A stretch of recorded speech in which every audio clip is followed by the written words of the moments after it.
The grand halls of the Zypherian royal palace stretched endlessly, their crystalline walls reflecting the binary sunset of Zypher Prime. Princess Melissa sat in her hoverchair, watching the light dance across surfaces she could never reach on her own. For 7 years, since the accident that had shattered her lower spine during the rebel attack, this chair had been her prison. The finest physicians across 3 star systems had examined her. Zypherian bioengineers had attempted regenerative treatments. Calaxian nanosurgeons had declared her case impossible. Her species' physiology, they said, was too complex, too delicate. The neural pathways were severed beyond repair, and her crystalline bone structure made conventional cybernetics incompatible. Melissa had accepted her fate with the grace expected of royalty, but acceptance didn't ease the ache in her chest when she watched others walk freely through gardens she could only observe from designated paths. The human arrived on a Tuesday.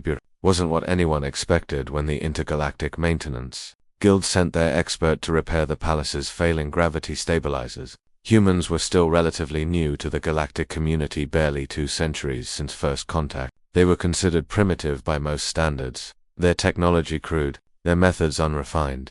He walked into the throne room wearing stained coveralls, carrying a battered toolbox that looked older than some of the courtiers. His dark hair was tied back messily, and there was a smudge of grease on his cheek. "Your Majesty," he said, his accent thick, as he attempted Zypherian formal speech. Then he switched to standard galactic. "I'm here about your gravity problem."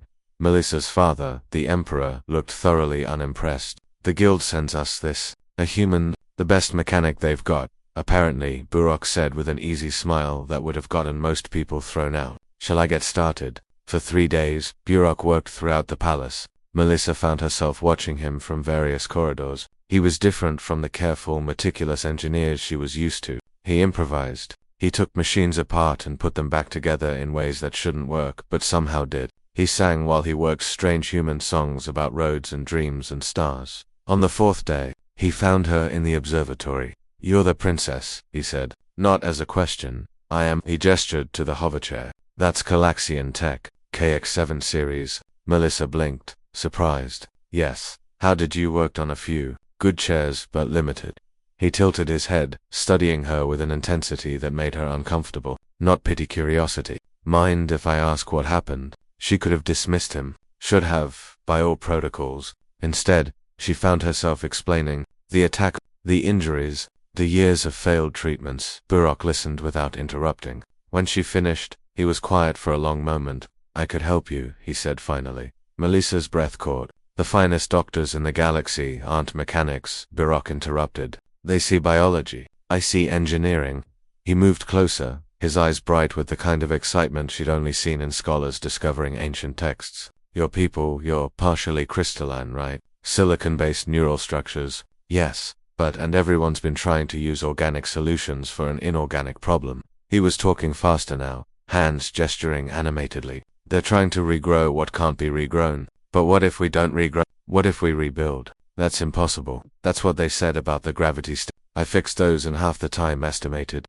He crouched beside her chair, meeting her eyes. "Look, I'm not saying it'll be easy. I'm not even saying I'm 100% sure I can do it. But humans, we're really good at making impossible things work. It's kind of our specialty."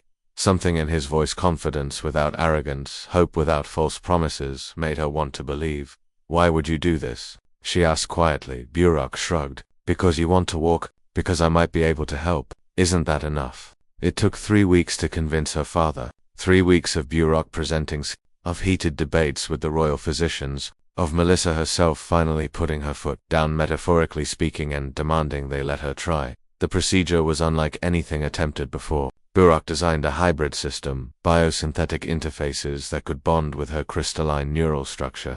Powered by a microfusion core he built from salvaged ship parts. He worked 18-hour days, sleeping in the lab, subsisting on human coffee that smelled terrible and made the courtiers nauseous. Melissa watched his progress, amazed by his unconventional approach. Where Zypherian engineers followed established protocols, Burok improvised. Where others saw obstacles, he saw puzzles. "Your people think too much," he told her one night, adjusting a servo mechanism. "Sometimes you just have to try things and see what works." "That sounds reckless." "Humanity's been reckless for millennia. We're still here, aren't we?" The surgery took 14 hours. Melissa woke to find Burok asleep in a chair beside her bed. his face exhausted but peaceful. When she stirred, he jerked awake. "Hey, how do you feel?" "Strange.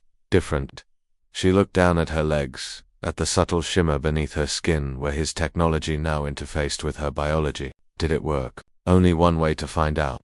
With Burek's help, she sat up. Her heart pounded. 7 years. 7 years since she'd felt her legs as anything more than dead weight. "Take it slow," Burek said, supporting her. "The neural links need to." She felt it. A tingle. Then sensation flooding back like water breaking through a dam. Tears streamed down her face as she stood shaky, uncertain, but standing for the first time in 7 years. "I'll help you," Burek said softly, his arms steady around her waist, and step by step. With a human mechanic who'd refused to accept impossible, Princess Melissa walked. The crystalline halls had never felt so beautiful beneath her feet.